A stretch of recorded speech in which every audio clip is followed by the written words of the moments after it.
Welcome to today's webinar. This webinar is aimed at career development and immigration. It's aimed to address those issues, those questions that we have, and those gray areas that we're not sure about regarding our career, how to upskill, and how to get into the corporate world in the UK, and also to demystify career development in the UK.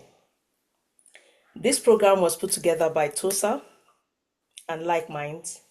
TOSA stands for DSC Technical High School Old Students Association in collaboration with Like Minds.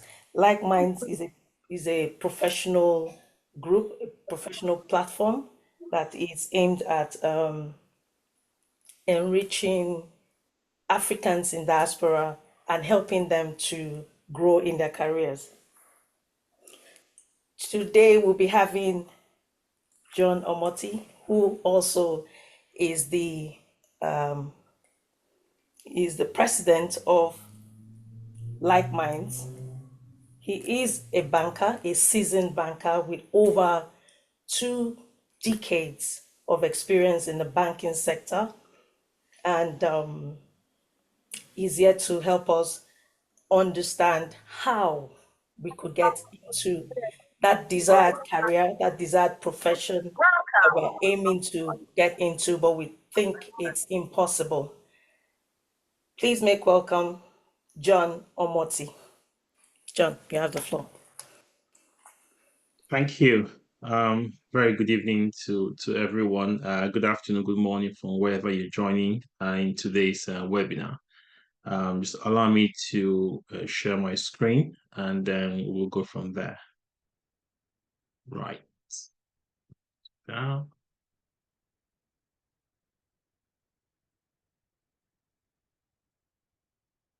John, before you start, we have a few housekeeping rules. If you know your background is noisy, please mute yourself.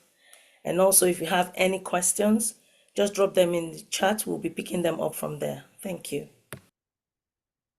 Right. I think there's been a lot of immigration abroad, not just UK. Someone asked me today, is this webinar, is it just for UK only? Well, yes, it's targeted at people who are looking at immigrating to the UK or those in the UK already.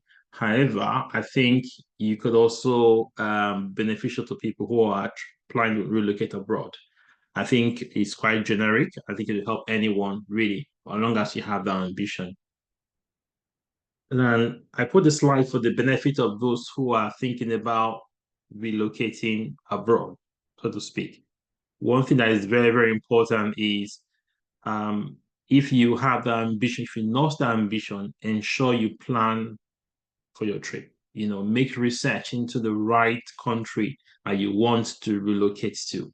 Understanding, look at the language itself, the weather condition, would that be favorable to you? The food, can you get access to your home food back in your home country? The culture, can you adapt to the culture? Are there jobs available? Do you have the right skill set? What you want to do in terms of work experience? The cost of living, where you want to go to some towns are more expensive than some other towns. All that needs to be taken into consideration. Do you have family ties? Do you have anyone that lives in the same town that will give you kind of support? You have a support network in that particular place you're going to. All that needs to be taken into consideration before you plan to travel. As the saying goes, if you fail to plan, then you tend to find you plan to fail.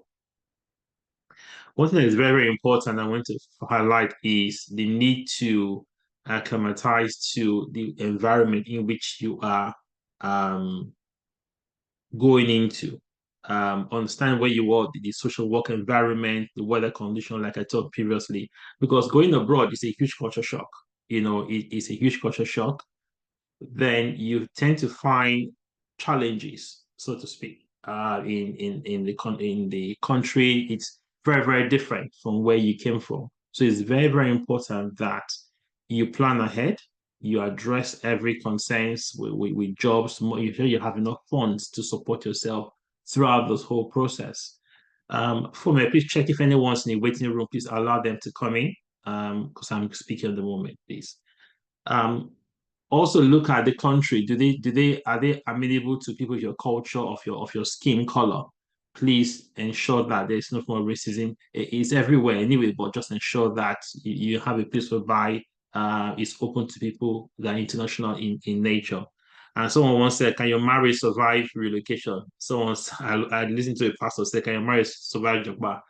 But it's more of, can you survive in a different environment? Because it's a huge culture shock. I've had clients or friends who come in and their marriage have gone sour, you know, because they could not adapt to the new environment. So it's very, very important for, if you are married. It's a popular thing in the UK or abroad, is do things yourself. You do DIY, call it DIY, do it yourself. If you had lots of housemaids or house help that will help you back home, when you relocate abroad, you don't tend to have that. You have to do everything yourself. So you must be hands-on all the time. I cannot overemphasize that. Um, One thing you need to also bear in mind is, I always prefer people to come with the right papers. If you don't, you set yourself for a very, very difficult stay wherever you are going to. Always ensure you come in legally. I cannot overemphasize that point.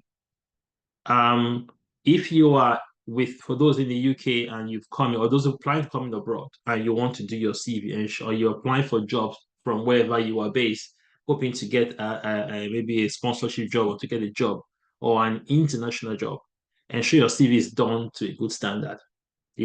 I've seen so many CVs today that is not done properly well. It's really done a very, very shoddy way. It's very local. So the way CVs are done in the UK, even in Canada, internationally standard. And we're going to go through that, a bit of that today. If you're looking for applying for jobs, ensure you have a look at some right sites, or you put in your CV in those right forums, and so that employers will potentially see you and your skills and call you for an interview. Slide. CV restructuring. So in terms of CVs, very, very important. I've seen so many CVs whereby people shortchange themselves by putting things in the CV that will make people to, or employer to, discriminate against you or not want to take your CV forward. So I'm going to show just a few tips here and there because of time. Ensure you have a very good personal statement. You have the heading, your name, your name, maybe your address, email address. That's basically heading. You have a good personal statement. So it's a snapshot of who you are. This example, I'm a director with 10 years experience in this area, this area. Something that will gauge their interest. Maybe they see your personal statement, they're interested. They want to know who you are. They want to know you better. So I always encourage, you can even use an AI tool to help. ChatGPT is there, to help you draft a very good personal statement. But I always advise to also tweak it a bit, because they have certain terms which are common. So if people don't pick it, it's clear that you pick it from an AI tool. Always have a very good personal statement. Your education, if you have a very relevant education or you have very good skill, just an education, master's degree is looking for in a particular job, feel free to highlight it, on the top part of your page of your CV. Or if your education is not relevant, you can put at the bottom of the CV. So if I'm looking for a role whereby and they're looking for a master's degree and I have that degree, I'll put it on top so that they'll see that this is who I am and they'll appreciate my qualifications better. Right. Your skills. So you're going to highlight your skills. Anything if it could be technical skills or it could be soft skills. So if you're going for a technical role, ensure your technical skills is properly highlighted. It's very important for employers to see those technical skills that you currently have, and some soft skills as well, interpersonal skills, leadership skills, communication skills. All that needs to be also very, very important. Highlight them that you have that. Excellent, very good, excellent, very good, and all that's also very, very helpful. Also, you got to go down to your jobs and your skill set. Ensure you have your the month, the year. Also, it's very clear. Some people put in CV and they put only the year. Let the month, Fume, please watch out people who are. Can you mute anyone that is talking in the background, please? Right. So ensure that your CV captures the month and the year. It captures your job title. It's very, very clear who you are and your job description. Make it as rich as possible. Like I said, you can use an AI tool to capture the various skills of your role is. Your achievements, I cannot overemphasize that. What have you achieved in that particular role? Employers like to see your achievement. What have you delivered at the time you work in that particular role? You worked for 10 years, 15 years, 20 years. What did you achieve? What made your CV different from another person's CV? Your achievement goes a long way because most of the time people can tailor their CV to suit a particular type of a job. But what would distinguish you from another person is maybe your achievement. So don't forget to do that on your CV. Right. Hobbies, references available on request. You don't have to write references with people's names everywhere and email. No, you don't have to do that if you're applying for job abroad. Just upon request, you could provide that information. Searching for opportunities. If you're looking for a job, you're based abroad and you're applying for you want to look for a job in the UK or you are in the UK looking for a job, ensure you are look for the right platforms. The right platform is also very important, which because there are certain platforms that recruit certain type of jobs. So you do not look for the wrong platform. That won't work. So ensure you go to the right job sites. I think are very easy to access. You could just simply type in recruitment sites for a particular career path. You're gonna see the availabilities. You log on, you register your CV, your details, and you upload your CV. Make your CV searchable, and employers will start calling you for a couple of roles. There are a couple of sites which are very important in the UK. I'm going to highlight that because we are based in the UK. Indeed Jobs, Total Jobs, Read, LinkedIn is also LinkedIn Jobs, very, very important. It's becoming one of the most important tools today to looking for jobs. Very, very important. Job site, talent jobs, e-financials. It depends on the kind of role you're looking for. Just to highlight a few, it could be more technical in nature. It may be an um, entirely different website. But this is just a snapshot of some of the website which will be useful for you. You could take a picture of this of the slides, or just take note of some of this information. Right. Agency, using the agency is also very, very important as well. If you're looking for a job abroad, in some cases, you have agents who are there that help you look for jobs. It makes life easier. My last 2 or 3 roles were through agencies. They just picked up my CV or some of my details on LinkedIn and they called me up. When an agency picks your CV and refers to a particular role, you have a smaller number of people to compete with. Unlike if you apply on a public space, then you're competing with hundreds of people. That's even more difficult. But if you use a through an agent, I think you have a better chance. And how do you locate those agents? You could locate them by just Google search, even LinkedIn as well. That's another. I'm going to go into that in a couple of slides. Okay. This is talking about LinkedIn, utilizing your contacts in terms of looking for who's hiring, leveraging on some of your network that you currently have. And LinkedIn is also very, very important in that area. WhatsApp, Facebook. Your personal branding has to do with your person. How are you perceived online? How are you perceived when people look at you? I've seen people's LinkedIn social media page.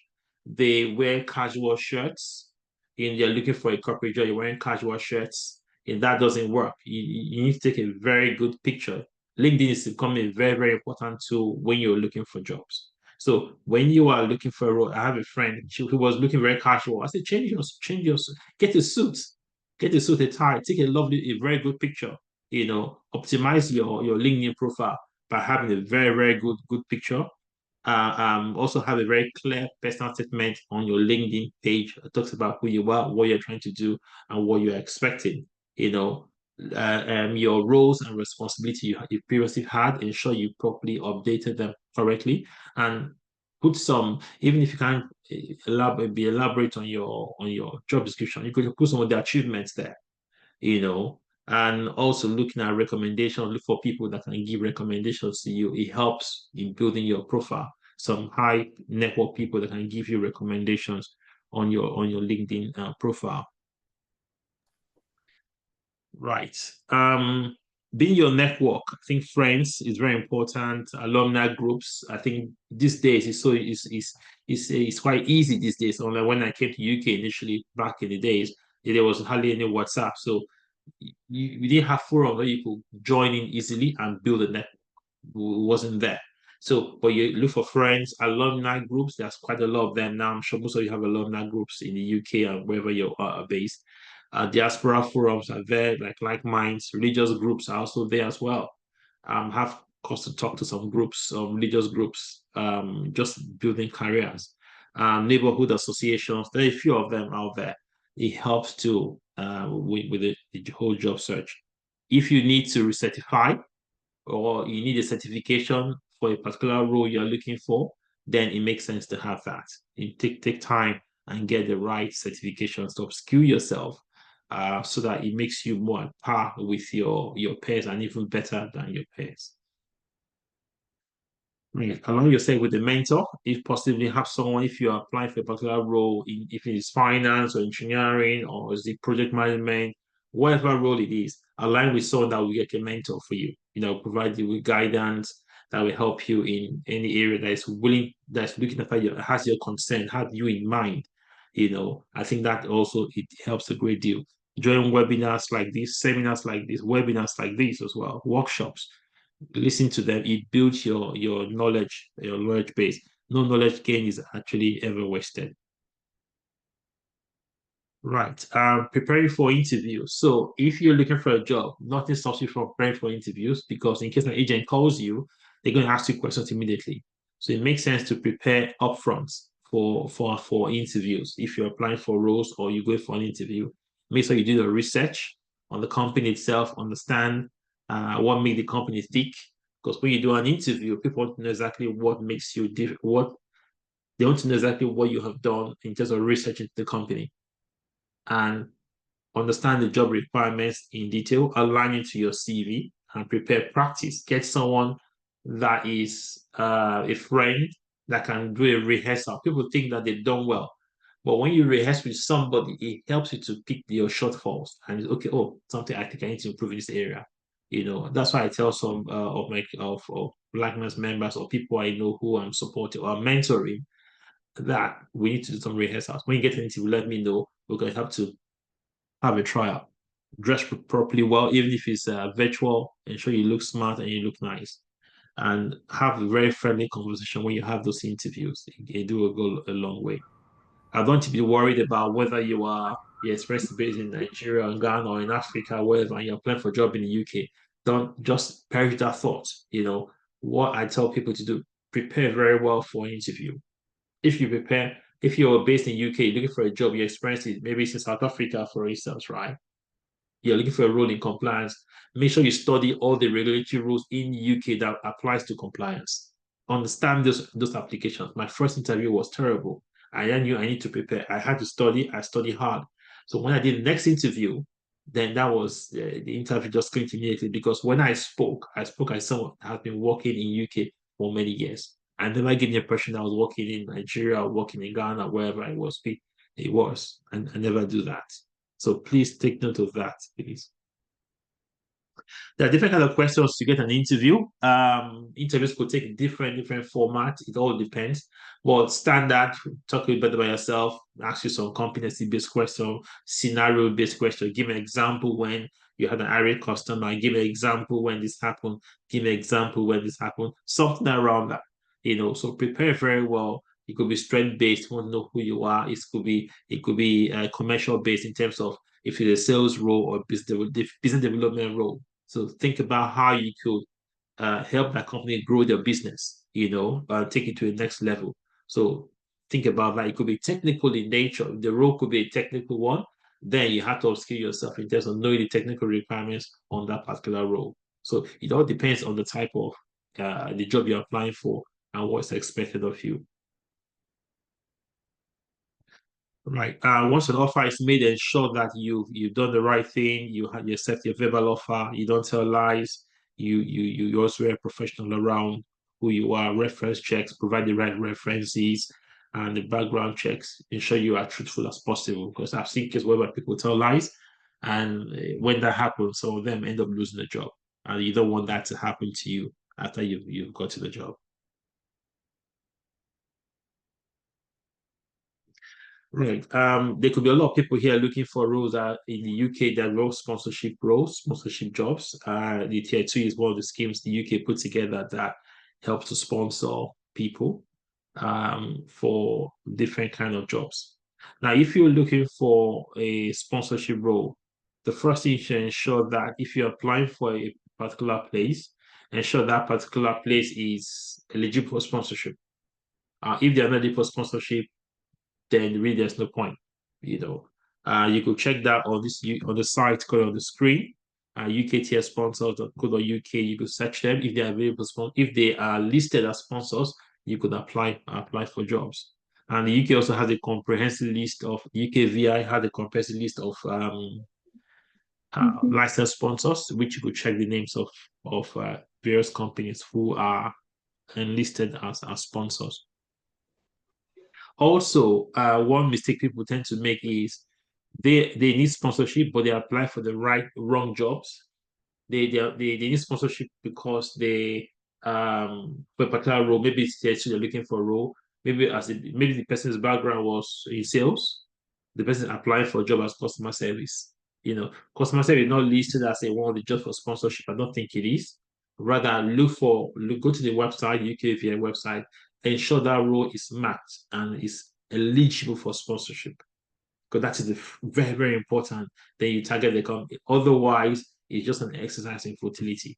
Because even if you get the job, the company will tell you, sorry, this role they can't sponsor you because it's not eligible for sponsorship, and all your effort has been wasted.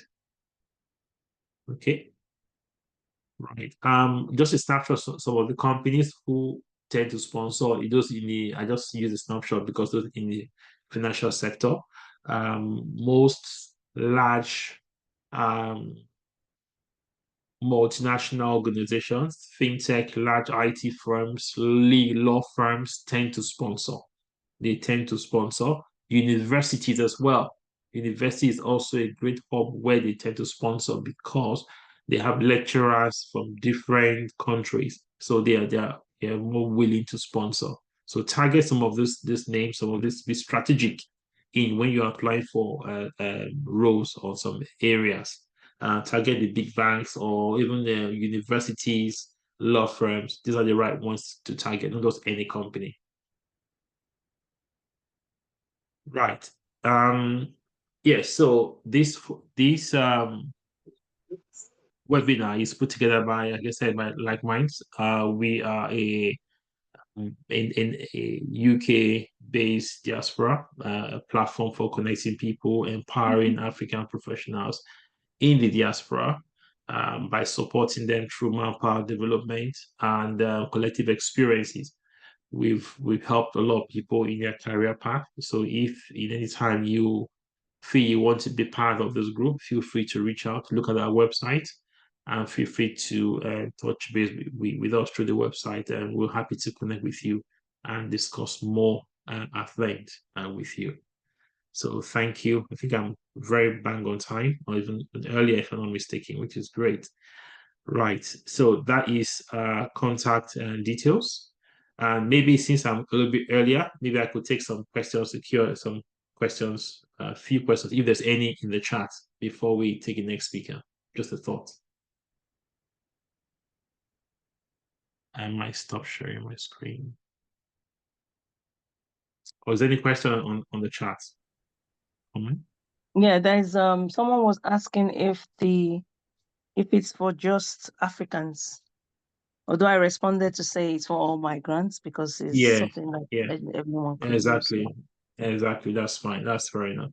All right, thank you. And I think we'll hand over to you, George, to I think I'll hand over to you for me to continue with Pastor George. Okay, thank you so much, John, for that timeout. We are so grateful for everything that you've given us today. We have our second speaker.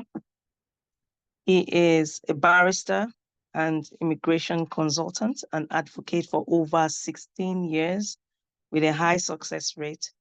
He has delivered immigration advice, advocacy, and webinars on a private, corporate, and charity setting and has vast experience in asylum, nationality, and citizenship matters. He is the lead pastor of Good News Bible Church London and CEO of Eden Immigration Services London. He's married and blessed with 4 children. Please make welcome Pastor George Amadi. Pastor George. Thank you. Thank you, Fome. Thank you, John, for putting this together. I really appreciate being invited. I don't take it for granted to this webinar. And I also want to appreciate every one of you that have taken out your time to be part of this. I believe at the end of the day, it will be worth it for you. John has given us a very fantastic opening, speech, and has also spoken to us a lot about coming to work in the UK, and it's amazing, very, very amazing. I want to just start by laying a foundation from what John said quickly before I go to my own presentation, and that is just pick on a few things that he said. Number one is the cultural shock. And I want to advise that myself and my wife, we do a lot of advice. We provide a lot of services for people who just relocated to the UK.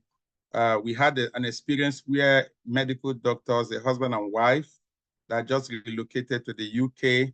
And in less than 6 months, the social services came and took their children away from them. This is life event that just happened a few months ago.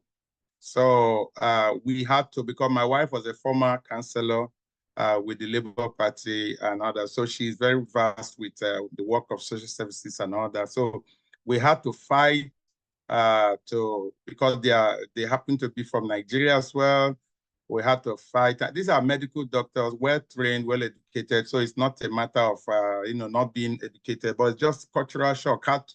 When you are coming from Nigeria to UK, the way you bring up children here is totally different from the way you bring up children in Africa. The things that we take for granted in Africa are not taken for granted here. So it was a big problem, but luckily, to the glory of God, we're able to bring the children back to the family. But that has created a need. So we organize seminars for families along in conjunction with social services and local authorities to train parents who just relocated on that. So that's part of the cultural shock that John was talking about. Apart from marriage issues, there are children issues. There are so many things that are involved that you need to know when you are moving to the UK. Another thing that is very important to take note of is the issue of the lawyers. Many people do not know and that they need lawyers because many of us are quite smart and we are very intelligent. Just within just this week alone, we are in Tuesday already. Just this week alone, I've received a lot of complaints from people who have contacted me that their application have been refused. And when I investigated, these are quite intelligent people, engineers, lawyers, doctors, nurses, people working in very high-profile jobs. When I investigated, I discovered that the only mistake they made was not consulting a lawyer. Now you may say, oh yeah, that you're right, because you're a lawyer. No, I'm just telling you the facts. Because the one I spoke to today, immediately I told him, forward your refusal letter to me. He forwarded the refusal letter. I called him instantly after reading it. I called him in less than 5 minutes. I said, the only reason you got this refusal is that you did not consult a lawyer before making this application. And I will give you the privilege of telling you the reason why that application was refused. And that was a simple case of bringing a child. When a man has been, maybe you're separated from your partner, you relocate here, and you want to bring your child to the UK. Many people don't know the documents to submit or how to go about it. They think it's very easy. Or just apply, and tell them you have the money, you have everything, but it's not that easy. Many people don't know how to deal with the issue of sole responsibility. And that is what affected him. And that issue of sole responsibility has been the Achilles heel of so many people. The Home Office has refused a lot of children applications purely based on that you have not been able to prove that your child, that you have sole responsibility for that child. So that is one of the major things that is important. So I will start my presentation by saying, always seek the advice of a lawyer. The 50 pounds, 100 pounds you will pay for consultation is not a big deal compared to what you lose or what you will end up paying at the end of the day if you do not seek the advice of a lawyer. Always seek the advice of a lawyer, very important. So let's go to the presentation quickly. Let me share my screen with you. Hopefully, should be there in a short while. I hope you're seeing my screen. If you're seeing my screen, can somebody say yes? Okay, that's we good. can. Thank you. Just maximize it now. All right.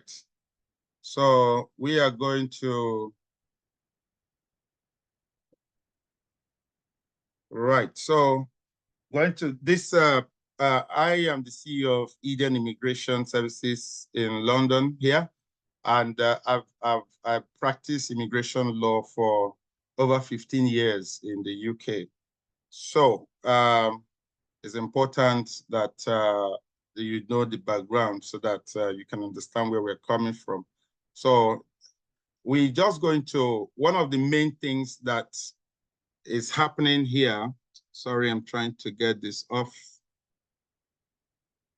The UK immigration rules have been introduced, have been changed actually throughout 2024. And one of the main things that, sorry, let me take this off quickly. One of the main things that that we take note of is that right from 2024, in fact, right from last year, a lot of changes have been made. Very, very interesting changes to the immigration rules. And a lot of more changes are still going to be made. One major thing that you have to take note of is the fact that we are going to have an election in the next few weeks. And I need to let everybody know that whatever we're going to discuss today is subject to change within few weeks. The new government, from all indication, is likely may not be the current government. And what the implication of that might be that some of the things we're going to be discussing today might not be in existence by the end of this year. Because the UK immigration rule is very fluid, very, very fluid. And so they do changes from time to time. They always change their immigration rules. So do not be surprised if some of these things change. But we'll just start by giving you a brief summary of some of the changes that have taken place. In 1st of January 2024, the students' visa rules were amended to prevent most international students from bringing or being accompanied or joined by a dependent while studying in the UK. So, and you discover that except you're coming for your your post degree and your PhD, and there are certain curtailments that stops you or prevents you from bringing in your dependents. So this is very important to take note of. And on the 31st of January 2024 as well, permitted activities for visitors was expanded. Right to work conditions for visitors was amended to allow remote working, permitted paid engagements, visitors route merged into the standard visitors route, and new appendix, bereaved partner appendix, victim of domestic abuse, and appendix statelessness was also introduced on the same day. Now, what this means is that previously we used to have a situation where visitors were not allowed to work in the UK, but now there are some permitted work that visitors can do. And one of them is like speaking in conferences.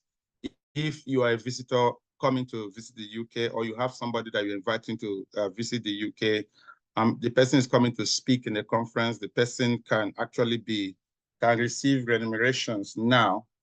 So these are very important changes that have been made. Another very important change that was made in terms of appendix domestic violence or domestic abuse is very important for a lot of people. Previously, before now, domestic, you cannot apply for under domestic violence application for permanent residence, that's indefinite leave to remain, except your partner, you came into the UK, number one, as a partner of someone who is either a British citizen or has indefinite leave to remain. So that used to be the law. Except you came under that route, you cannot apply for under that appendix. But now, people who came in as students and people who came in under the tier 2 and other, routes under the immigration rules can now apply. If, for example, you came in as a care worker and you have a problem with your spouse and you suffer domestic violence, they have amended the rule to now allow you to apply for a DV, that's domestic violence permanent residence. But take note that if your partner does not have indefinite leave to remain, or is not a British citizen, you will not automatically be granted leave. So you have to provide valid reasons why you should be allowed to stay in the UK on your own, in your own right. So that's quite important.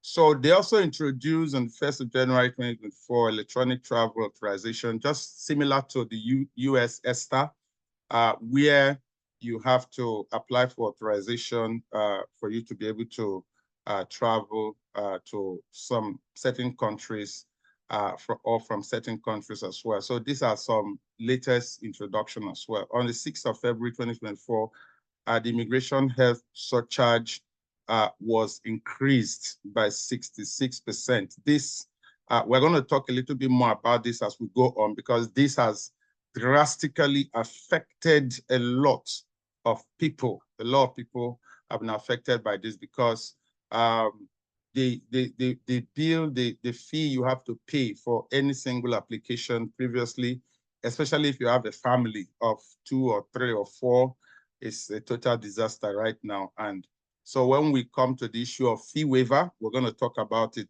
how people can go around that. And so it's quite important. 13th of February 2024, fines for illegal working was tripled under a new civil penalty regime. So that's quite important as well to take note of. 11th March 2024, care workers with the codes that have been listed here, and senior care workers will not be permitted to bring dependents as well. So this also applies in line with students' visa and all that. 14th of March 2024, a new statement of immigration to the immigration rules was laid before Parliament, which will replace the existing shortage occupation list with a new immigration salary list. So the shortage occupation list has been replaced with what they now call the immigration salary list, the ISL. So that's quite important to take note of. 4th of April 2024, the minimum salary threshold for a skilled worker was rose from 26 20,200 to 38,700 per annum. 6th of April 2024, the requirement for renew a sponsorship license was removed. And on the 11th of April 2024, the minimum income requirement for partners applying under the Appendix FM was increased from 18,600 to 29,000, which will still increase again later because of the fact that it was a lot of people protested on the increase, so they just retained it at 29,000 for now. But certainly, except we have a new government, we may want to freeze the increase.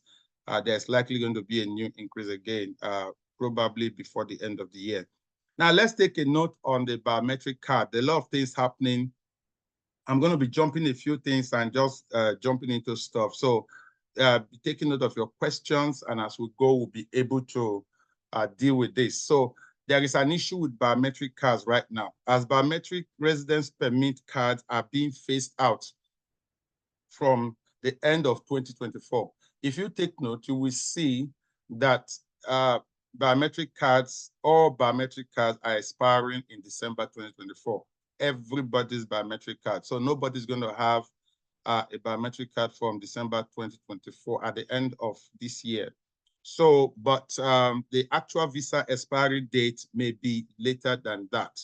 So you can discover that your visa is expiring in 2025, 2026, but your biometric card expires 2024.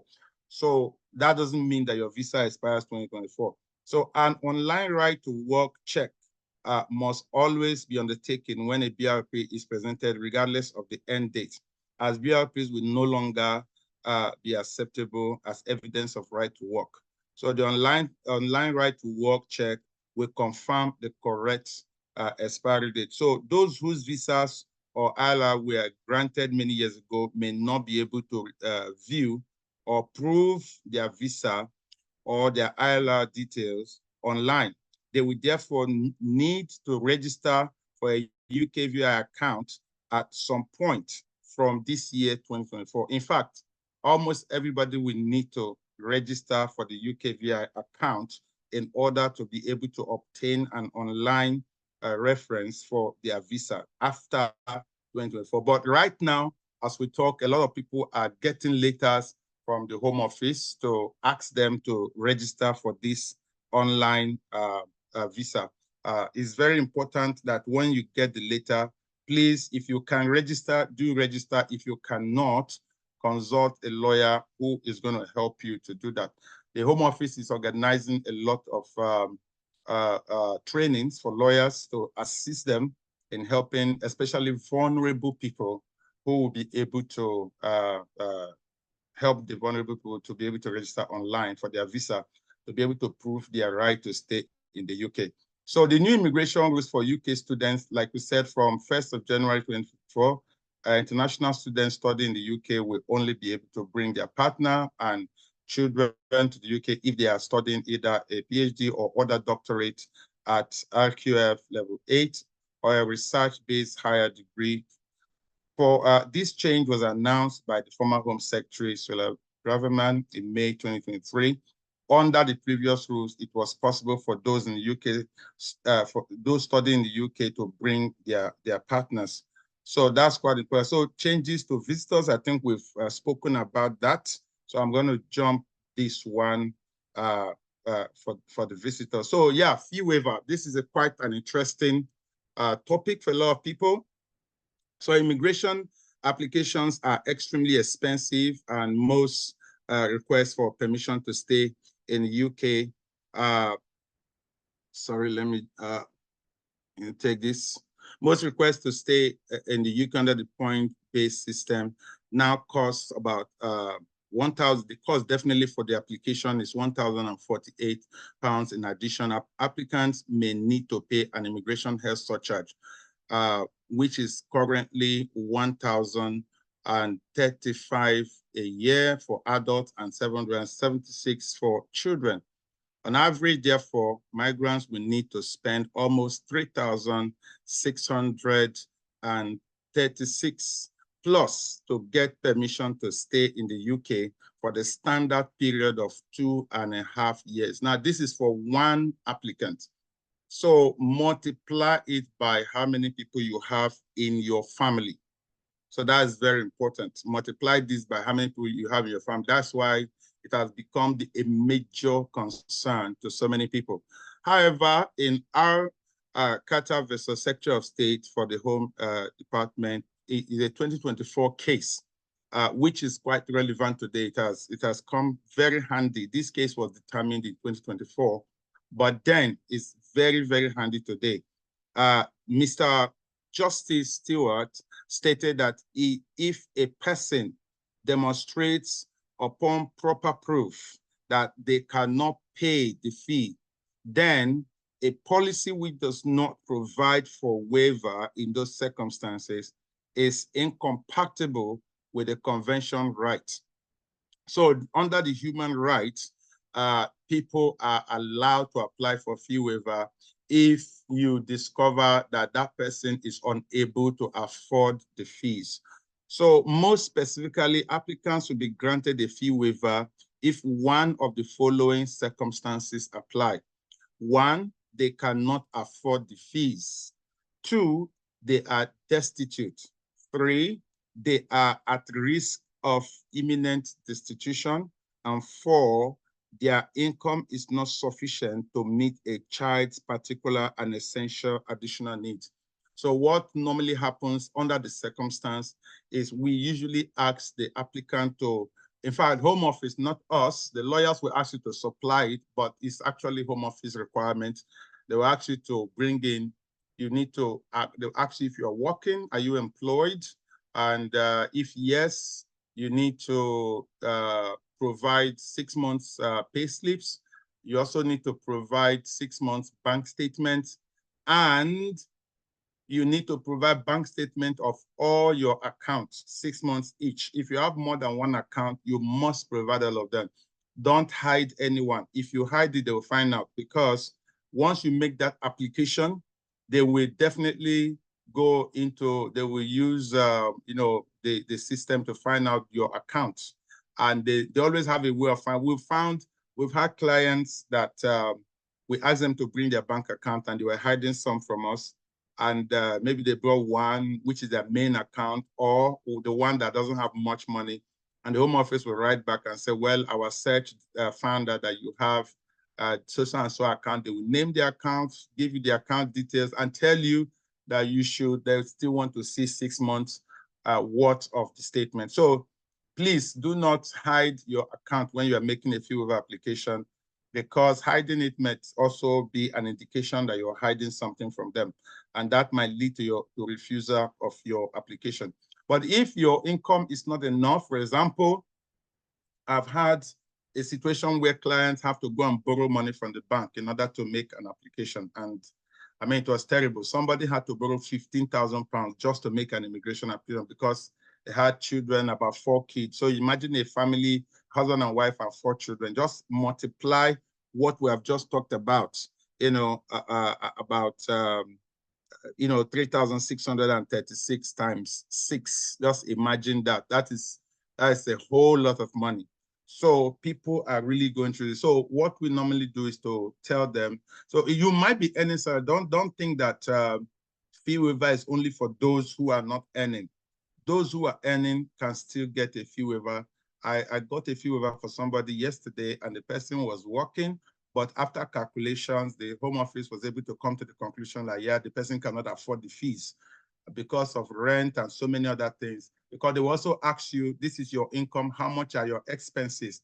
So by the time they minus your expenses from your income and they see that the money is not enough to pay your fees, you might be entitled to a fee waiver. So fee waiver is now a major subject in the UK due to the fact the hike in immigration fees. Now, asylum is, let's look a little bit at asylum. Asylum is an application you make to get a type of international protection called refugee status. There are 4 reasons you can get an asylum. 1, religious views, political opinion, ethnicity, or membership of a particular social group. I will tell you why we are bringing in asylum into this very soon. When we talk about a lot of people, there are so many people that don't have leave to remain in the UK right now. So many people that are having problems. They came in as carers, they came in another tier 2, but their company, they had sponsorship, but their company is no longer granting, they don't have job, or their company is being investigated, or their company have closed down.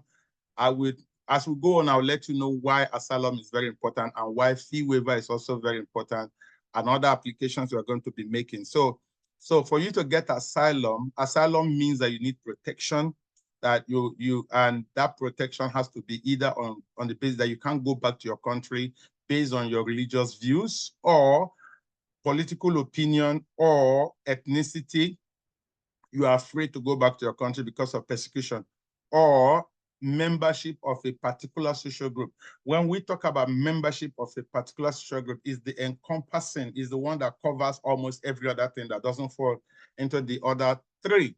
And that could include that the person is gay or lesbian, or that the person could face female genital mutilation, which we call the FGM, or that the person is from a community. There are countries where women are heavily persecuted, and from such countries, women from such countries can actually apply for asylum, for protection, because there is no protection. As long as you can prove that the government of your country cannot protect you, cannot provide you with protection, then you could be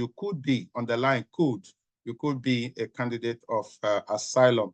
So the asylum claiming process has been analyzed here, and it's quite a lengthy one. So for time's sake, I'm not going to go through all this, but it's if you claim the asylum, and you have to go through what they call the screening interview. After the screening interview, then you go for the main interview. Then after that, there will be a decision. If your asylum is granted, you will be given a refugee status.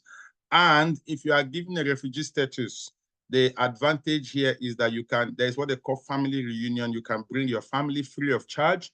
You can bring your mother, you can bring your father, you can bring your husband, you can bring your wife, you can bring your children, and the Home Office will not charge you any money. It's called family reunion.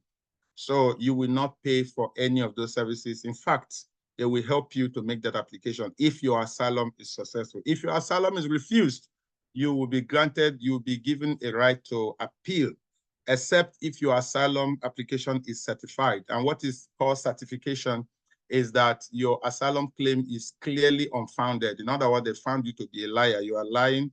They find out that everything you said is false, is unbelievable, and they certify it. They won't grant you a right of appeal. But if you are granted a right of appeal, then you have to hire a lawyer, you go to court, and you might be lucky and you win your case. And if you win your case, you'll be granted refugee status.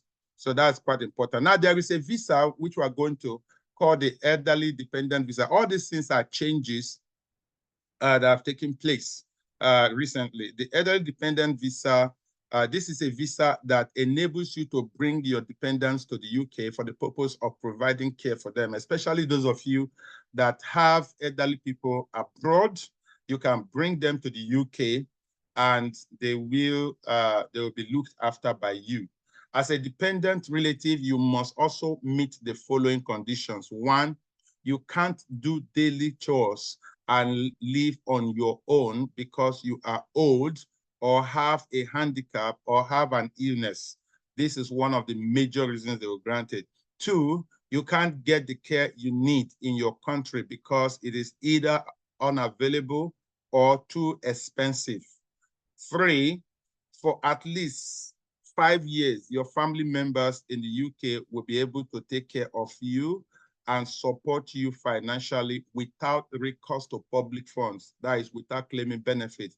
If your family member cannot prove that they have enough resources, enough money to support you without recourse to public funds, you won't get the visa. So that person that is inviting you has to be employed, except, of course, the person is on disability. The only exception to this is if the person is on disability benefit.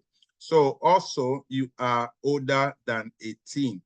And most likely, most people that are given are usually people that are above 65, especially elderly dependent relatives.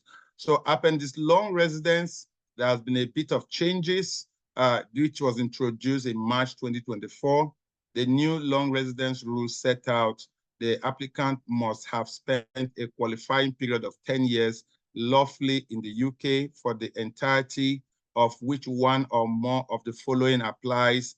The applicant had permission, except permission as a visitor. So if you had permission to stay in the UK for at least 10 years legally, then you can apply for under appendix long residence under the 10-year route. And one of the major changes that have been made in this particular one is that those before now, breaks, if you have a break in these applications, they wouldn't grant you leave. But now there are exceptions that can be looked into to be able to know whether that break that you had can be considered and waived or not. And of course, a lot of people have problems. Maybe they made application and the Home Office took time to consider their application. Under Section 3C of the Immigration Rules 1971, you actually have an extension of your leave. The Immigration Rules says that under Section 3C, once you made an application to the Home Office before your visa expires, and this is another warning, a lot of people wait until the dying minute before they make application to renew their visa. Your visa application must be made at least 28 days before it expires. Don't wait until the dying minute. Although you can still make application up to at least 2 days or a day before your visa expires, but it's always very risky because many people, one thing or another can happen, and then once you enter a day, just 1 day after your visa expires before you apply for your visa to be renewed, Home Office considers you to be an overstayer from that day one. So it's very important that you take note of these things and make sure that your applications are made on time so that you can qualify under the appendix long residence, both as a student, if you came as a student, studying in the UK, got your post-study work permit, and all these things can add up to appendix long residence for you. So let's go to from 31st of January 2024, introduction of new appendix bereaved partners. I think I've spoken about that already. An appendix victim of domestic violence. I've already told you about the addition to this. This is a new development. So changes to health and care workers visa rules for dependents. We've also spoken about this, but I just run through a few of it as well. The health and care worker visa is open to qualify doctors, nurses, and other health and adult social care professionals who wish to undertake an eligible job with the NHS, an AHS supplier, or in adult social care. So currently, all health and care workers may be joined or accompanied by a dependent that was previously, actually, not currently, over the age of 18 and or a dependent child under the age of 18. However, we stated that from March 2024, care workers under the code 6145 and senior care workers under the code 6146 will not be permitted to bring in dependents to the UK. A lot of changes are also being done on this, and there are a lot of changes that have taken place to allow care workers to bring in their dependents. And a lot of litigations are going to go on with this as well. A lot of people are going to probably go to court on this matter because so many people are being affected right now as we speak on the issue of whether they can bring their dependents to the UK or not. Now, let's look at self-sponsorship route to the UK, which is also a very important area that many people are not aware that is possible in the UK. So I think I'll be running up probably with this one. Self-sponsorship in the UK is not a specific type of visa. In other words, when you go to the UKBA website, there is no visa called self-sponsorship visa, but rather it is a way for business owners to stay and live in the UK to run their active trading businesses. This involves using a skilled worker visa combined with having a sponsor license for your own UK-based business. Essentially, it is like sponsoring yourself through your business to work in the UK. However, if you wish to make this application, it is important to seek expert advice because it's a complicated application, as this isn't a straightforward visa category. Self-sponsorship is mainly a strategy for business owners to start, grow, manage their business in the UK. So who or what businesses will qualify for self-sponsorship? So let's look at it.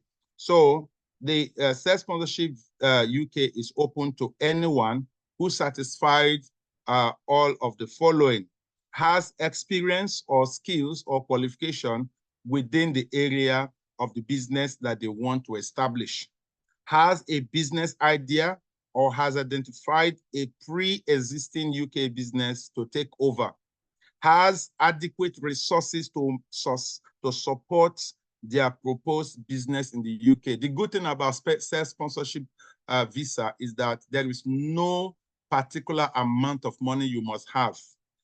There is no threshold. There's no 50,000, there's no 100,000, there's no 1 million. You can actually use it. So please take note, there is no minimum. Okay, I've written that there. There's no minimum investment required for your business venture. It depends on your business need and may range from 25,000 or more or even less, depending on the idea. Ideally, has a person who is settled in the UK or a British citizen to take on the responsibility of the authorizing officer when you are registering the company. And when you are applying for a sponsorship license, you will need an authorizing officer. So when you want to do the self-sponsorship visa, you of course need to apply for, it's just like you know, instead of applying to a company to sponsor you and issue you a COS, you register your own company and apply for sponsorship license by yourself and issue COS to yourself. That is what we are talking about when we talk about self-sponsorship visa. So has the ability to sit and pass an approved English language test at level B1 if required, depending on the type of job you're applying for. Please note also that the B1 here is in reading, writing, speaking, and listening is the minimum level of English language required for the visa. The applicant should possess some knowledge, skill, or qualification in the industry where they want to launch their firm. So you must have enough evidence that you have enough knowledge of what you want to do. You must be able to prove that you have enough evidence of that. The candidate, can we have somebody mute themselves if you are not muted? The candidate must have a business concept to have found an existing company in the UK that they want to grow. The applicant must possess the financial resources to run the desired company in the UK. Please take note that there is no minimum, as we've said. The applicant can appoint someone who is both settled in the UK, for example, a British citizen, or someone with ILR, who is also a resident of the UK, who can fulfill the duties of authorizing officers. The applicant must take and pass an approved test, as we have stated. So that's quite important. So what is the process of self-sponsorship? One, establish a UK company and apply for sponsorship license. If you already have a company, then that's kudos. You're good to go. But if not, then you can establish a company. We can help you in the process of establishing a company in the UK. If you don't know how to go about it, we can advise you.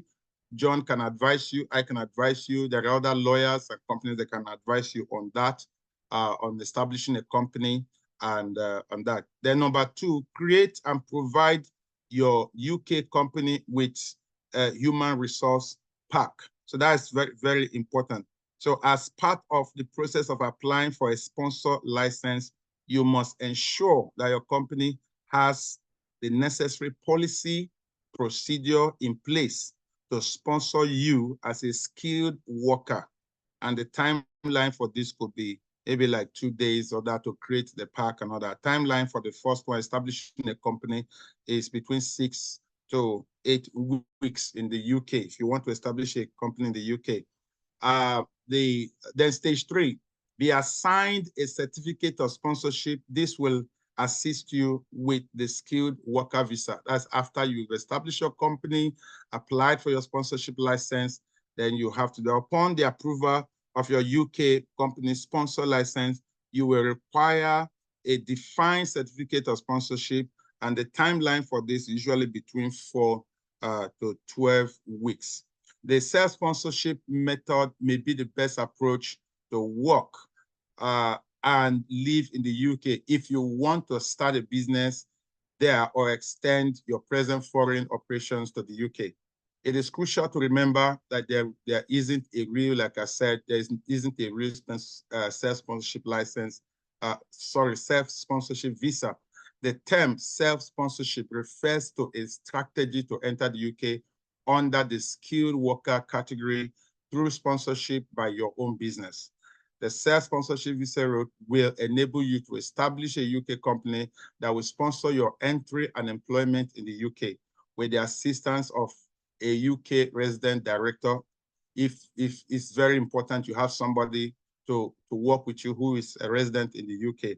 You can own shares in the business, and there is no minimum investment requirement.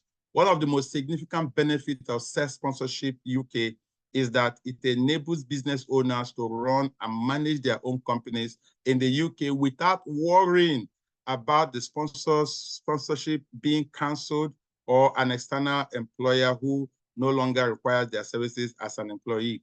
So sometimes, you know, the problem we are facing right now, a lot of employment being cancelled, a lot of sponsorship licenses being cancelled, a lot of companies closing down, a lot of people under investigation. Under the self-sponsorship, you are managing the company yourself. So you don't have that problem is definitely a little bit, you know, solved. This visa option is best for seasoned business people or someone who has researched the UK market and might have seen a chance to launch a new company here. In order for your company to issue a certificate of sponsorship, you must first get a sponsorship license. But that is very important. So there are a lot of things to say in immigration law. And if you allow me for the next 3-4 hours, we can still be talking about immigration law. Like I told you, UK immigration law is very vast. And we have just done a summary of most of the things that you may have encountered or you're encountering, and we'll be open to questions. So if there is any question arising from what we've said, feel free to ask. And we may not be able to answer all the questions here today, but our numbers are showing and our details are showing, and we'll be able to help you in camera and off camera. Thank you. My name again is George Amadi, barrister. Thank you.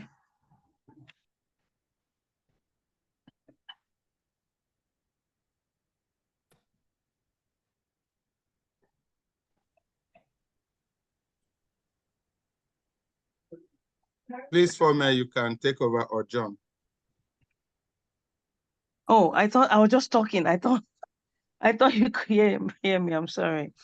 Thank you so much, Pastor George. Thank you for that time out there. We have different questions, series of questions on the chat, and this is the section where we begin to answer those questions. We'll take as many as we can, but if we don't take yours, please don't be offended. It's because of time.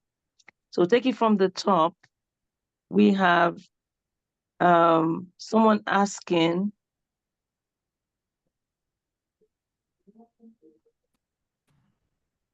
he said, where and how can I search Ikena Okoro?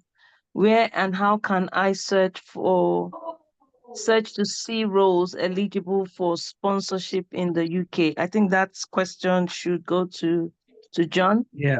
Yes. If earlier in my presentation, I did give you some websites which you can use to search for jobs. There are quite a number of them. It all depends on which kind of job you're looking for. So there are jobs that are related to tech, finances, there are different websites. I think if you were earlier on in the slides, I did show with you some websites. But one area which is very important is LinkedIn. LinkedIn is a social media platform, but is becoming a very important site to look for jobs. So have yourself active, LinkedIn, total jobs, financial jobs. There are quite a number of them really, which you can check. They might not tell you that they are sponsoring, so just bear that in mind.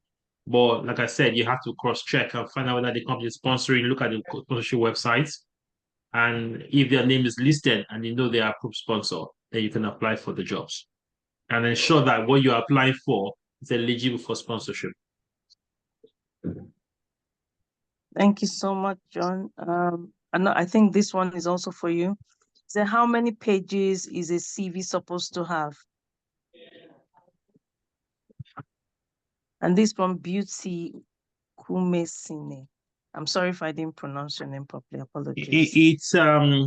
There's no specific number of pages, to be honest. CVs can be, depending on your experience. Some people have worked for like 20, 30 years, and they work about 5 or 6, 7 different organizations. But let it not be too lengthy. That's the most important thing. So about 3, 4 pages is good enough. I think 3, 4 pages if you work for a long time. But if you work for a short time, 2 pages should be okay. But if you work for a long time, 3, 4 pages, you should be fine. Your older roles, the very early ones on your CV, I've done a lot of CV revamping. Then what I do is that the very old roles that you started when you initially start your career, that if they are irrelevant, just put the names, the time you work there, the job title, and that's basically it. You don't have to elaborate more on that because they're no longer relevant and they're quite old. If they're asking for reference, the UK will go back just 5 years. So technically speaking, those very old ones, you don't have to elaborate on them.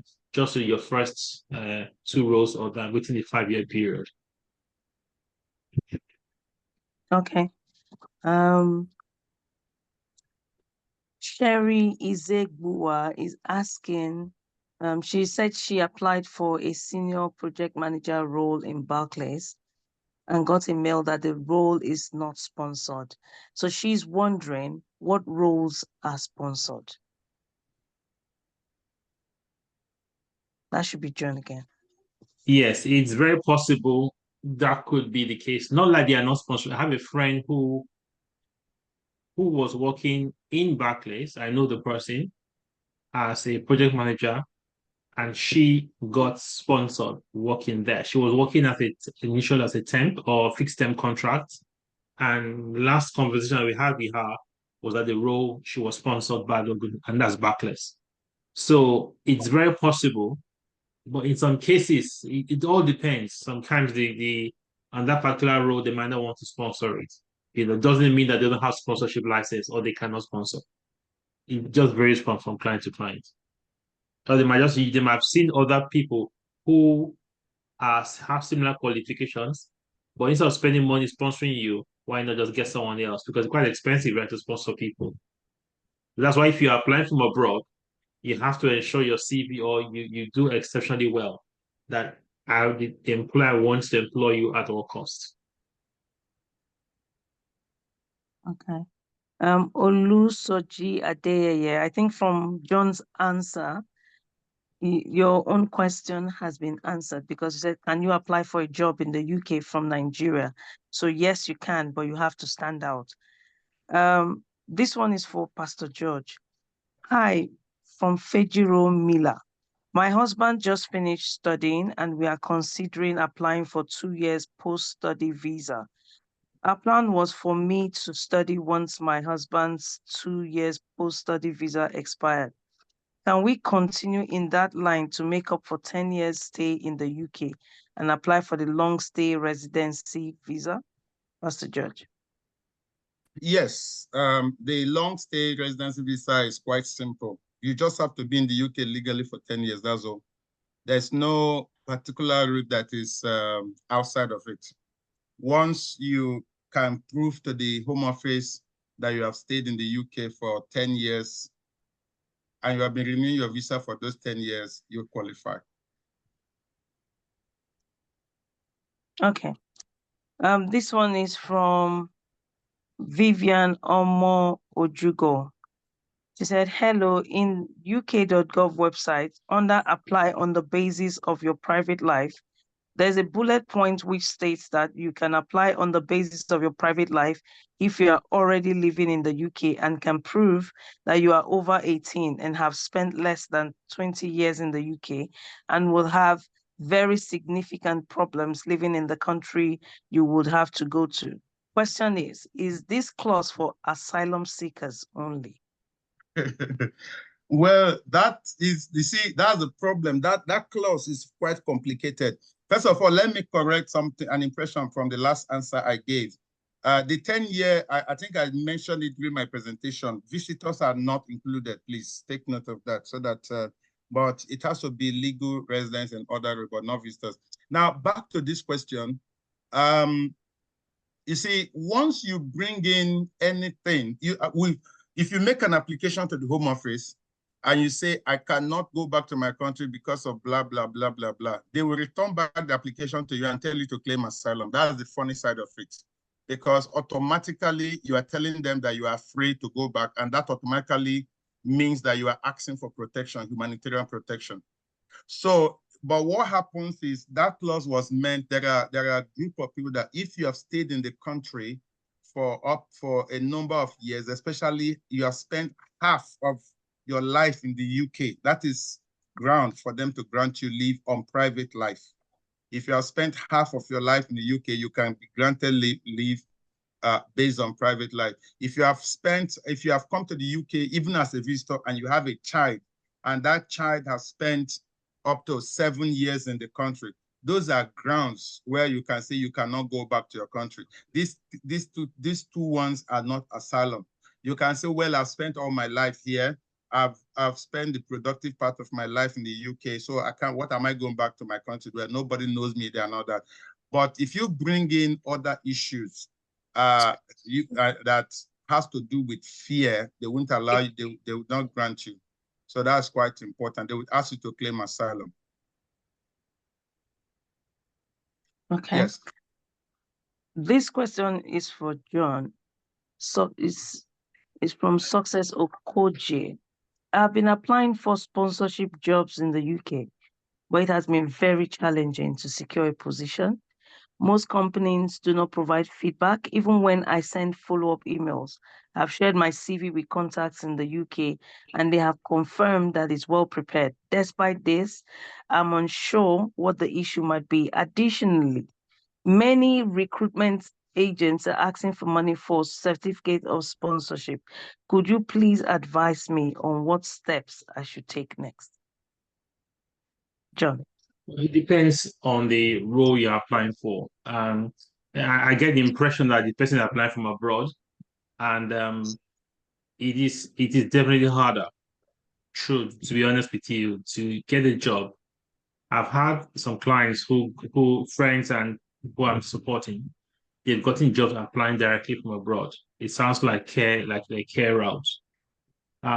It's very, very competitive now because loads of people are applying for it. So it's not because you don't have a good CV, just that there are so many people applying for roles, especially for the care route. We've seen cases whereby a friend sent me a CV some time ago. He applied within a week, and up to 4,000 people applied for the same job. So it's very, very challenging to be able to secure a job in that regard. The only thing I can think of is still keep on applying. Be proactive about apply as early as you can. I had some people I know who have gotten jobs directly without paying anybody and through the care route. But that's even more difficult now because you cannot bring dependents. But nevertheless, it's not as competitive as it used to be because that dependency thing is no longer there. So all I can say is that never give up. Just keep trying, keep putting your effort. I know it's not always easy to say that, but that's the only thing I can say for now. If you've done your CV well, you put your experience is very, very important. Sure, you've done a good CV. Then keep on doing your best and keep applying.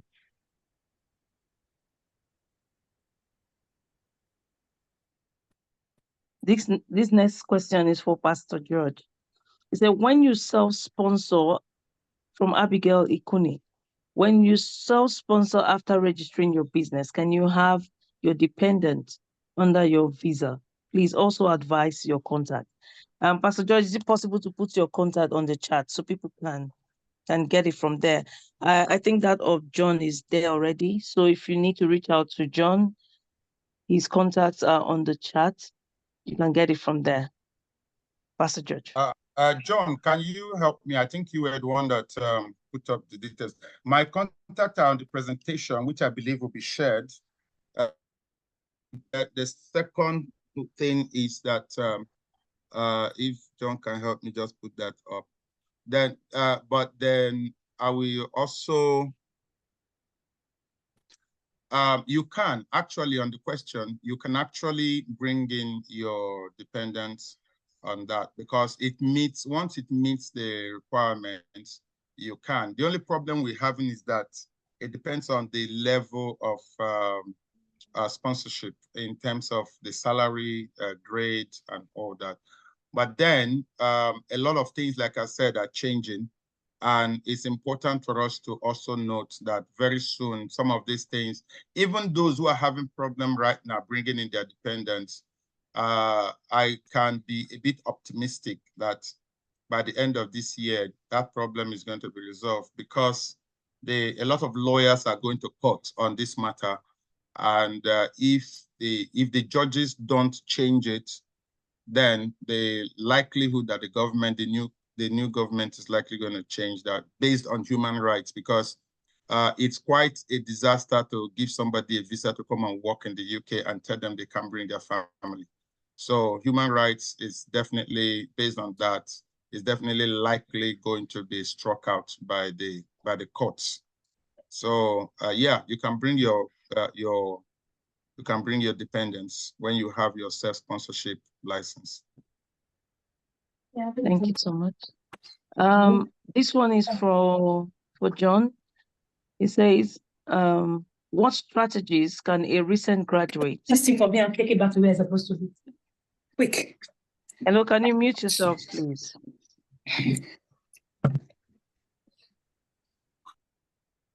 What strategies can a recent graduate, me for example, applying for tech-related roles, take to secure a job at or above the current 38,700 threshold, considering the kind of requirements and experience most of the companies eligible to sponsor demand from the applicants? John. From a new graduate, from a recent graduate, is very challenging. I will be honest with you, to get a job that will pay you that much. If it's a tech one, it's not impossible, because tech jobs, they do tend to pay quite well. The thing I can advise is to upskill yourself as much as possible. It all depends on the area of technology, but there are some that do pay quite well. I want to think that if you've done some internship roles, you've done some work experiences, all that, they also count towards your experience. Always factor all that into your CV. I think they do count a lot. And also, if it's a tech role, which sounds like it, upskill yourself a lot in certain areas, then you can apply for roles that seem to be, that could match that particular salary scale. But it's going to be very hard, because you might not have that number of years experience to back up the application. But that's why I also encourage people to always do work experience, do internship roles as much as you can during your university days. Don't spend your time enjoying yourself and not work. Okay, thank you. Pastor George, I think someone here is trying to understand the 10 years route you talked about. He's of the opinion that the 2 years postgraduate program does not count for ILR. If you go by student and skilled labor or COS route, how does this now, I think he's trying to say, how can this be considered for the 10 years stay route as stated by you, sir? I think that question is from Ayodele Ifetayo. Well, the 10-year route generally states that when you have stayed in the UK for 10 years consecutively renewing your visa, you definitely qualify for leave under the 10-year route. Some of the, if you look at, I'll forward to, if the person can send me a message privately, I will send them the evidence. Some of these rules are made, amended by the Home Office sometimes. But the general rule that applies to the 10-year appendix long residence is a continuous, that's the underlined word, a continuous legal residence for 10 years, unbroken residence for 10 years.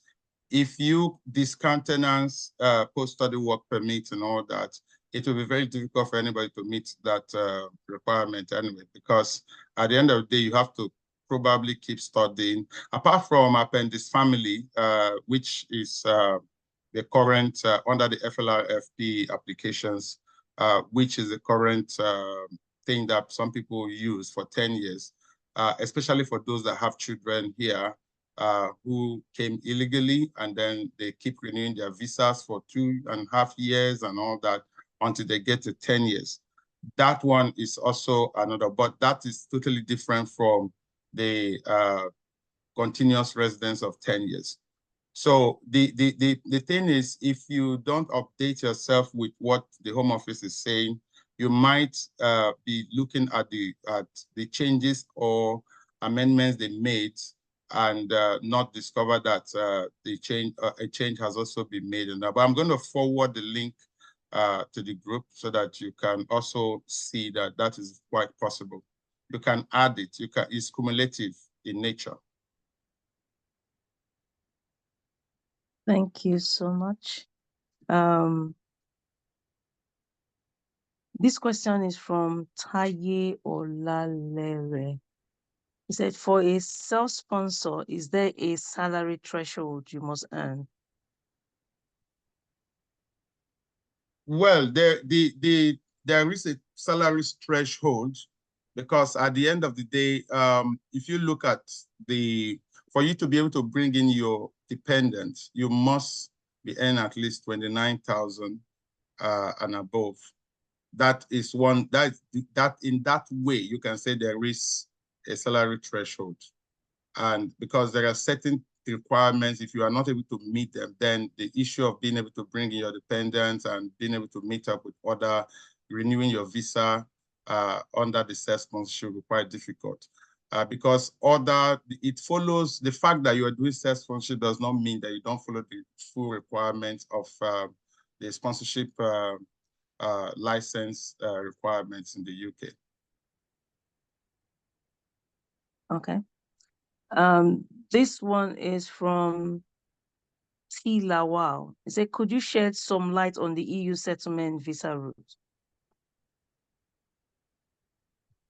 Well, EU settlement, it depends on the ground on which you want to apply for EU settlement. But you know that the EU route has been abolished right now, except for those whose application or whose dependents, the person, their sponsor, had been in the country prior to the time that the UK left the EU.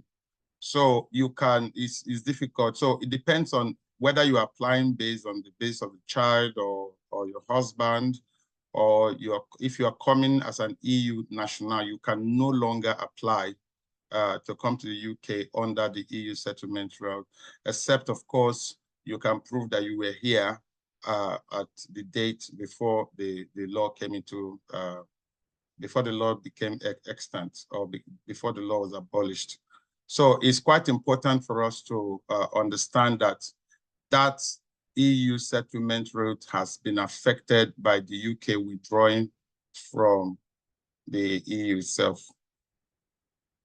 So you have to look at the circumstances of the person before you can give a clear answer as to whether the person can apply or not.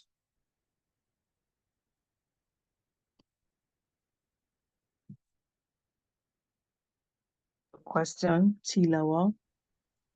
I think this is a general question on the minds of all the students we have on this school. Is that what is the first step for changing from student visa to permanent residency in the UK? So what are the steps you need, or the steps you can take to become residents in the UK? Well, the thing is, so the student visa route has been one major route that a lot of people have been able to get leave to stay in the country. And they are trying to look into this on several occasions. But one major thing you need to do first is to apply to for your post-study work if you can. It's quite important. If after that you can switch to get a sponsor. Many people do get sponsors after their 2 years post-study work. So that is the one of the ways you can get your indefinite leave to remain in the UK. The other one, a lot of people also, maybe they switch their visas through marriage and other, if most students actually end up getting married, and you can apply for leave to remain. It's not, you cannot get indefinite leave to remain immediately after you finish studying, because there is no student's visa that will give you visa for 10 years for you to qualify straight from studies. It has to be most students' visa, most students that end up getting indefinite leave to remain are people who end up switching to one other category or the other. And the good thing about students' visa is that you can always switch to one thing or the other at the end of the day. So the issue of getting indefinite leave to remain straight away after studies is technically not there. The only people that can get indefinite leave to remain are those who came here under tier 2, care workers, and those. In fact, generally those who are here as under the point-based system, under the who have been sponsored, and then of course those who came as under marriage and all that. If you stay here up to 5 years, then you can get indefinitely. Those are the shorter ones. You can have 5 years, 6 years, or those who claimed asylum. But if you came as a student, there is no route that will allow you get indefinite leave to remain straight away, immediately after studies on the basis of your studies. There has to be some sort of switch, because I don't envisage, I can't see any studies that will keep you in the UK for 10 years. I can't imagine it. Even if you decide to go for master's and PhD, all of them added together will still not accumulate to 10 years.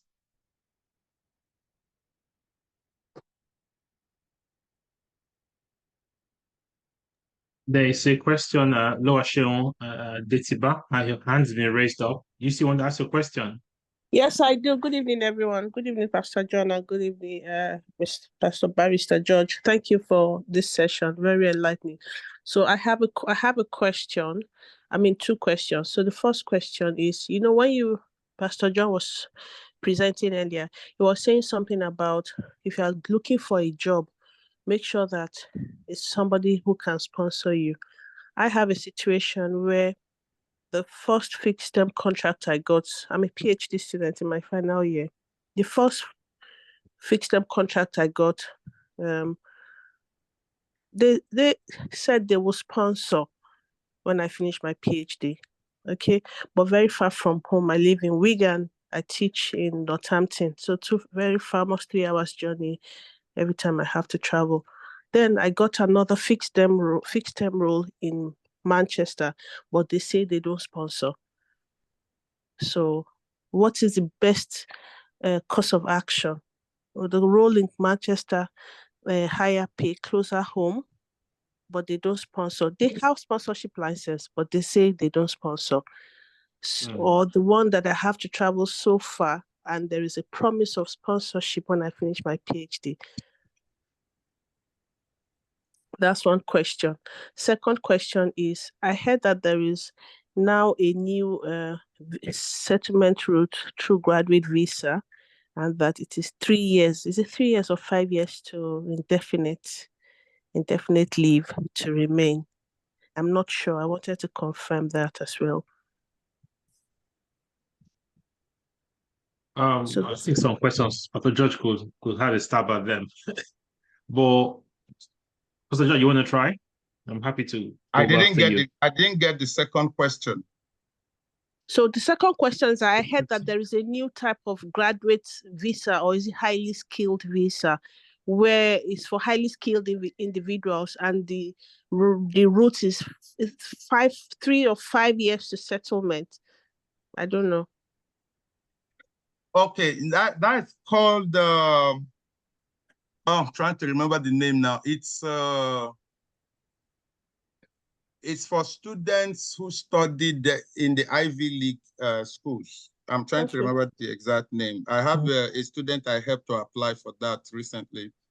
I don't know, the name just escaped my head now, but it's for students that have, there are some students I have a student that studies, a Nigerian, he studied in America in one of the Ivy League schools, and they gave a visa to come to UK. And that one, you don't even have to have a job to come and all that. So, and it's usually most of them first class, and most of these students are.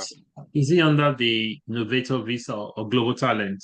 No, not the Innovator Visa. It's a new one, like she said. It's a new one, right? Okay. Yeah, it's if you go to the Ivy schools, some of these, there are a few of them listed. Some of them are in the UK, some of them in America.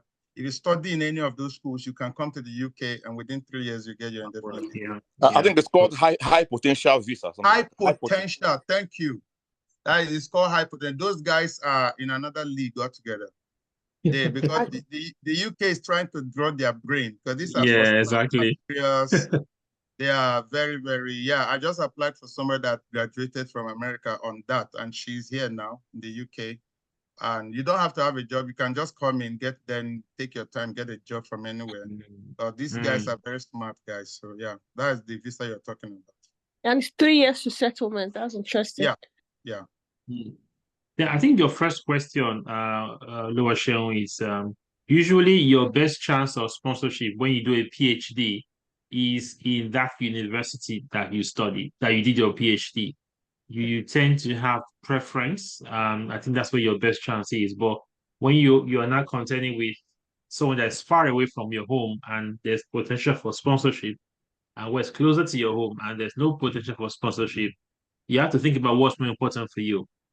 And it's hard to say, but except you apply for other roles closer home, then just see the possibility of getting sponsorship maybe before taking that step. Well, you have to think about what is most important for you in terms of sponsorship, because that is very important for your career. Sometimes you might involve having to relocate, move to a different environment, but you have to be certain that role will sponsor you, or before you take that step. But otherwise, you apply for other roles within the UK or closer to where you live.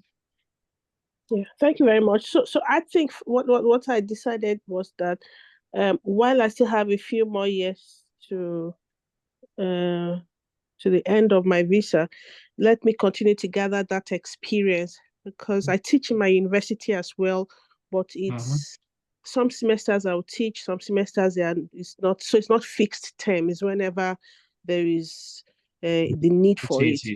But in where I am now is fixed term, 20 hours a week, all year round. So I just thought, okay, let me take that one that is close home, continue to build my experience in that environment. And when the opportunity to teach full time in school or course or comes along and they can sponsor me, then I will lash on it. Yeah, sounds like a plan to me. It sounds like a plan. I'm sure it will work out well for you in the end. Thank you. Amen. Welcome. For me, maybe we should round up. I think we've time fast spent. I'm not sure if there's any other question.